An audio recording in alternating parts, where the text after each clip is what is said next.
ইয়া আইয়ুহাল্লাযীনা আমানু, হে ঈমানদারগণ, ইযা নুদিয়া লিস-সালাতি মিন ইয়াউমিল জুমআ, জুমার দিন যখন নামাজের জন্য ডাকা হয়, ফাসআউ ইলা যিকরিল্লাহ, তখন আল্লাহর স্মরণে তোমরা ধাবিত হও। ফাসআউ ইলা যিকরিল্লাহ, আল্লাহর স্মরণে ধাবিত হও। ওয়াযারুল বাই', এবং বেচা কিনা বন্ধ করো। যালিকুম খায়রুল লাকুম ইন কুনতুম তা'লামুন, এটা তোমাদের জন্য উত্তম কল্যাণকর যদি তোমরা বুঝো। আল্লাহ রাব্বুল আলামিন আমাদেরকে শ্রেষ্ঠ কিতাব দান করলেন। কুরআনুল কারীম কিতাবের মধ্যে শ্রেষ্ঠ। এই কুরআনুল কারীম আল্লাহ উম্মতে মুহাম্মাদীকে দিলেন। আল্লাহর হাবিব বলেন, নাহনুল আখিরুনা সাবিকুনা ইয়াউমাল কিয়ামা, আমরা আসছি সবার শেষে কিন্তু সবার অগ্রগামী হব। আল্লাহ রাব্বুল আলামিন সর্বশ্রেষ্ঠ নবী, সর্বশ্রেষ্ঠ রাসূল মুহাম্মাদুর রাসূলুল্লাহ সাল্লাল্লাহু আলাইহি ওয়াসাল্লামের উম্মত আল্লাহ আমাদেরকে বানাইলেন। আবার আল্লাহ তাআলা এই উম্মতকে আল্লাহ বলছেন শ্রেষ্ঠ উম্মত। এই উম্মত শ্রেষ্ঠ উম্মত। আল্লাহর হাবিব সাল্লাল্লাহু আলাইহি ওয়াসাল্লাম বলেন, বাইদা আন্নাহুম উতুল কিতাবা মিন ক্বাবলিনা, যে তাদেরকে কিতাব দেওয়া হয়েছে আমাদের পূর্বে, অর্থাৎ আল্লাহ তাআলা পূর্ববর্তী পয়গম্বরদেরকে কিতাব আগে দান করছেন। কুরআনুল কারীম আল্লাহ দিলেন সবার শেষে, কিন্তু সর্বশেষ কিতাব, শ্রেষ্ঠ কিতাব আমাদেরকে দিলেন। আল্লাহর হাবিব বললেন, সুম্মা হাযা ইয়াউমুহুমুল্লাযী ফুরিদা আলাইহিম ফাখতালিফু ফীহি, তাদেরকে আল্লাহ তাআলা একটা দিনকে বেছে নেওয়ার জন্য আল্লাহ তাআলা সুযোগ দিয়েছিলেন। তারা এই বিষয়ে ইখতিলাফ করেছে, মতনৈক্য করেছে। ফাহাদানাল্লাহ, আল্লাহ তাআলা আমাদেরকে সঠিকটা বেছে নেওয়ার জন্য আল্লাহ তৌফিক দান করছেন। ফাহাদানাল্লাহ মানে আল্লাহ আমাদেরকে হেদায়েত দিয়েছেন। হেদায়েত দিয়েছেন মানে সঠিকটা বেছে নেওয়ার মতন তৌফিক আল্লাহ তাআলা দান করছেন। ফান্নাসু লানা ফীহি তাবাউন, আল্লাহর হাবিব বলেন সমস্ত মানুষ আমাদের তাবে, আমাদের অনুগামী, আমাদের অনুসারী। আল-ইয়াহুদু গাদান ওয়ান নাসারা বা'দা গাদিন, আল্লাহর হাবিব বলেন নাসারারা তারা ইবাদতের জন্য শনিবারকে বেছে নিয়েছে, আর ইহুদিরা রবিবারকে ইবাদতের জন্য বেছে নিয়েছে। আর উম্মতে মুহাম্মাদি কোন দিন বেছে নিয়েছে? শুক্রবার, জুমার দিন। আর এই দিনটা হলো শনি রবির আগে। এই দিক থেকে আমরা আবার আগে, অগ্রগামী। আল্লাহর হাবিব সাল্লাল্লাহু আলাইহি ওয়াসাল্লাম বলেন, ইন্না ইয়াউমাল জুমআতি সাইয়্যিদুল আইয়ামি ওয়া আযামুহা ইনদাল্লাহ, নিশ্চয় জুমার দিন হলো দিন সমূহের সরদার। ওয়া আযামুহা ইনদাল্লাহ, এবং আল্লাহ তাআলার কাছে মহান দিবস। মি ইয়াউমিল আযহা ওয়া ইয়াউমিল ফিতরি, জুমার দিনের মর্যাদা মর্তবা আল্লাহ তাআলার কাছে ঈদুল আযহা, ঈদুল ফিতরের চেয়েও বেশি। সুবহানাল্লাহ, আসতে বলেন। আল্লাহ তাআলার কাছে জুমার দিনের মর্তবা ঈদুল আযহা, ঈদুল ফিতরের চেয়েও বেশি। আল্লাহর হাবিব বলেন, ফিহি খামসু খিলালিন, জুমার দিনের বিশেষ 5টা বৈশিষ্ট্য রয়েছে। কয়টা বৈশিষ্ট্য? 1 নম্বর বৈশিষ্ট্য হলো খালাকাল্লাহু ফিহি আদম, আল্লাহ তাআলা পৃথিবীর প্রথম মানুষ আবুল বাশার সৈয়দনা হযরত আদম আলাইহিস সালাতু ওয়াস সালামকে আল্লাহ জুমার দিন সৃষ্টি করেছেন। ওয়াহবাতুল্লাহু ফীহি আদম, আল্লাহ তাআলা আবার জান্নাত থেকে দুনিয়াতে প্রেরণ করেছেন এই জুমার দিন। ওয়াফীহি তাওয়াফাল্লাহু আদম, তৃতীয় নম্বর হইল পয়গম্বর আদম এই জুমার দিন ইন্তেকাল করেন। কোন দিন ইন্তেকাল করেন? সৃষ্টি করলেন আল্লাহ আদম আলাইহিস সালাতু ওয়াস সালামকে জুমার দিন, জান্নাতে প্রবেশ করাইলেন জুমার দিন, পৃথিবীতে প্রেরণ করলেন আল্লাহ জুমার দিন, এবং পয়গম্বর আদম আলাইহিস সালাতু ওয়াস সালাম মৃত্যুবরণ করেন এই জুমার দিন। সমস্ত রূহগুলো যখন সৃষ্টি করা হয়েছে, এই রূহগুলোর মধ্যে একটা রূহ দেখলেন খুব চমৎকার, চেহারাটা ঝলমল করতেছে। সৈয়দনা হযরত আদম আলাইহিস সালাতু ওয়াস সালাম জিজ্ঞাসা করলেন, আল্লাহ এটা কার রূহ, এত সুন্দর দেখা যাচ্ছে? আল্লাহ পাক রব্বুল আলামিন জানিয়ে দিলেন, আদম এটা আপনার সন্তান দাউদ আলাইহিস সালাম, তিনি নবী হইবেন। সৈয়দনা আবুল বাশার আদম আলাইহিস সালাতু ওয়াস সালাম বললেন, আল্লাহ এই দাউদ হায়াত কতকাল পাবে, কত বছর হায়াত পাবে? তখন আল্লাহ জানিয়ে দিলেন, আদম তার হায়াত হলো 40 বছর। কত বছর?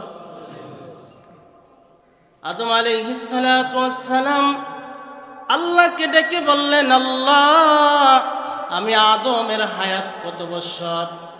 আল্লাহ জানিয়ে দিলেন, আদম তোমার হায়াত হলো 1000 বছর। কত বছর? 1000 বছর। তখন আল্লাহ পাক রব্বুল আলামিনকে পয়গম্বর আদম আলাইহিস সালাতু ওয়াস সালাম বললেন, আল্লাহ আমার হায়াত থেকে 60 বছর আমি আমার সন্তান দাউদকে দিয়ে দিলাম। কাকে দিয়ে দিলাম? দাউদকে দিয়ে দিলাম।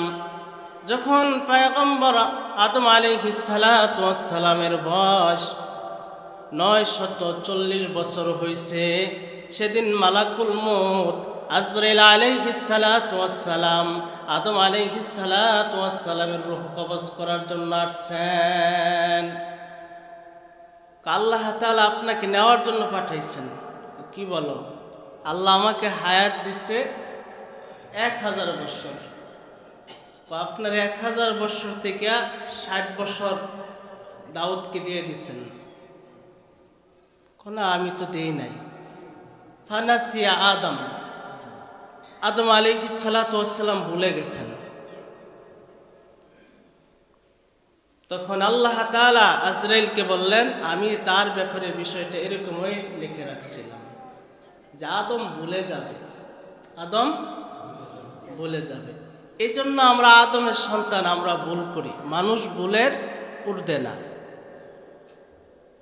মানুষ ভুলের ঊর্ধ্বে না। আল্লাহ তাআলা আজরাইলকে বললেন, আদম আরো 60 বছর বেঁচে থাকবে, পৃথিবীতে বিচরণ করবে।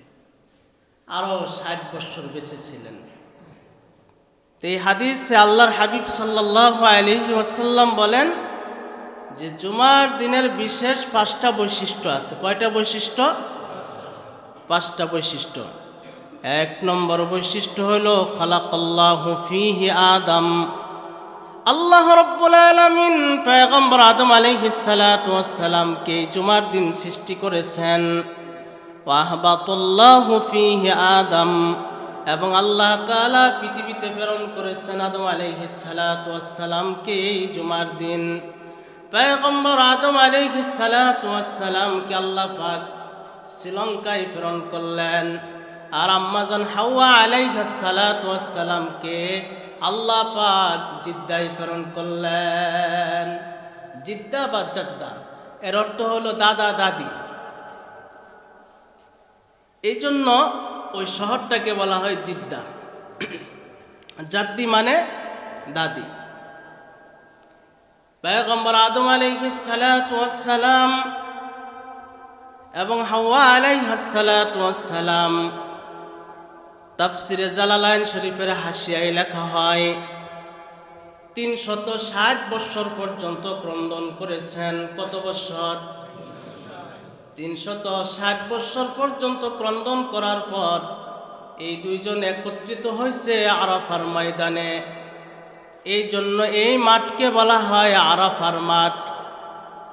আদম আলাইহিস সালাতু ওয়াস সালামের তওবা আল্লাহ তাআলা জুমার দিন কবুল করেছেন।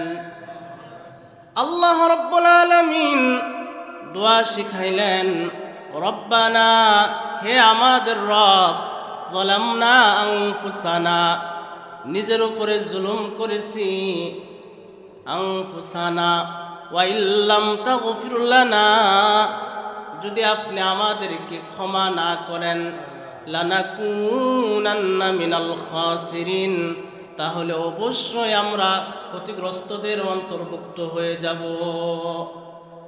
আদম আলাইহিস সালাতু ওয়াস সালাম আল্লাহকে বললেন, আল্লাহ, যখন জান্নাতের ভিতরে ছিলাম, জান্নাতের দরজায় আপনার নামের সাথে একটা নাম দেখতাম, মুহাম্মাদুর রাসূলুল্লাহ।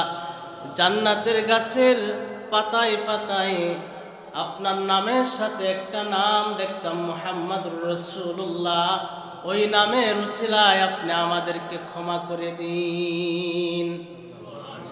আল্লাহ রাব্বুল আলামিন জানিয়ে দিলেন, আদম, বন্ধুর নামের উসিলা দিয়ে যখন দোয়া করছো, যাও, আজকে তোমাদেরকে মাফ করে দেওয়া হলো।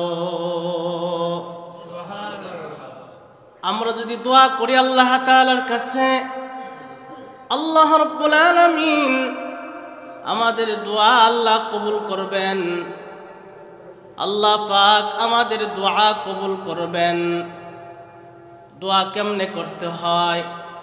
যখন দোয়া করবেন, আল্লাহকে বলবেন, আল্লাহ, তোমার তাওহীদের উসিলা দিয়ে বলতেছি, তুমি আমার এই দোয়াটা কবুল করে নাও, আমার এই বস্তুটা তুমি দেয়া দাও, ইনশাআল্লাহ দোয়া কবুল হবে। কি বলবেন? আল্লাহ, তোমার তাওহীদের উসিলা দিয়ে বলতেছি, খাজা বাবা গাজা বাবা না, কিসের উসিলা? আল্লাহ, তোমার তাওহীদের উসিলা দিয়ে বলতেছি, তুমি আমার দোয়াটা কবুল করে নাও। আল্লাহ তাআলা দোয়া কবুল করে নিবেন। তৃতীয় নম্বর হইল তাওয়াফাল্লাহু আদম। আদম আলাইহিস সালাতু ওয়াস সালাম এই জুমার দিন ইন্তেকাল করেন। চতুর্থ নম্বর হইল ফিহি সাআতুন। জুমার দিন এমন একটা সময় আছে, লা ইয়াসআলুল্লাহাল আবদু ফিহা শাইআন ইল্লা আ'তাহু ইয়াহু। ওই সময় যদি বান্দা আল্লাহর কাছে কোনো কিছু প্রার্থনা করে, আল্লাহ তাআলা বান্দার চাওয়া বস্তুটা আল্লাহ দিয়া দেন। মা লাম ইয়াসাল হারামা, যদি তার চাওয়া বস্তুটা হারাম না হয়। পঞ্চম নম্বর হইল অফিহি তাকুমুস সাআ, এবং কিয়ামত সংগঠিত হবে এই জুমার দিন। জুমার দিন কিয়ামত সংগঠিত হবে। আল্লাহর হাবিব সাল্লাল্লাহু আলাইহি ওয়াসাল্লাম বলেন, মা মিন মালাকিন মুকাররাবিন ওয়ালা আরদিন ওয়ালা সামাইন ওয়ালা রিয়াহিন ওয়ালা জিবালিন ওয়ালা বাহরিন ইল্লা ওয়া হুন্না মুশফিকুনা মিন ইয়াউমিল জুমআ।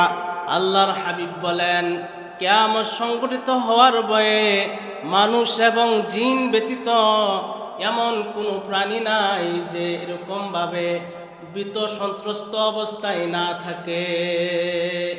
আল্লাহ পাকের নৈকট্যশীল ফেরেশতারা পর্যন্ত ভীত সন্ত্রস্ত অবস্থায় থাকে যে আজকে জুমার দিন, আজকে কিয়ামত কায়েম হয়ে যেতে পারে। ওয়ালা আরদিন ওয়ালা সামাইন, জমিনে যত মাখলুক আছে, আসমানে যত মাখলুক আছে, ওয়ালা রিয়াহিন ওয়ালা জিবালিন, এবং বাতাসে এবং পাহাড় পর্বতে যে সমস্ত মাখলুক আছে, ওয়ালা বাহারিন, এবং সমুদ্রের মধ্যে যত মাখলুক আছে, সমস্ত মাখলুক ভীত সন্ত্রস্ত অবস্থায় থাকে। এই জন্য জুমার দিনের জন্য কিছু বিশেষ আমল আছে। বিশেষ আমলগুলো হইল, পারলে জুমার দিন সূরা কাহাফ তিলাওয়াত করা। কোন সূরা? সূরাতুল কাহাফ তিলাওয়াত করা। এই সূরা কাহাফ তিলাওয়াত করলে আল্লাহ তাআলা ফিতনার থেকে হেফাজত করবে। মানুষের ষড়যন্ত্র হইতে পারে, শয়তানের ষড়যন্ত্র হইতে পারে, যত রকম ষড়যন্ত্র হোক এগুলো সব দুর্বল হয়ে যাবে, কোনো ষড়যন্ত্র কাজে আসবে না। এবং কি দাজ্জালের যদি আগমন ঘটে, দাজ্জালের ফিতনার থেকে আল্লাহ হেফাজত করবে। যে ব্যক্তি সূরা কাহাফের প্রথম 10 আয়াত তিলাওয়াত করবে, কিয়ামতের দিন তার জন্য পা থেকে নিয়ে মাথা পর্যন্ত নূর হবে। আর যে ব্যক্তি পুরা সূরা কাহাফ তিলাওয়াত করবে তার জন্য জমিন থেকে নিয়ে আসমান পর্যন্ত নূর হবে। এই সূরাটা তিলাওয়াত করা।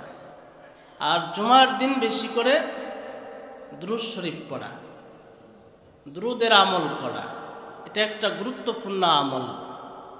বেশি করে ইস্তিগফার, দুরূদ শরীফ পড়া। আল্লাহ তাআলা আমাদেরকে তৌফিক দান করুন।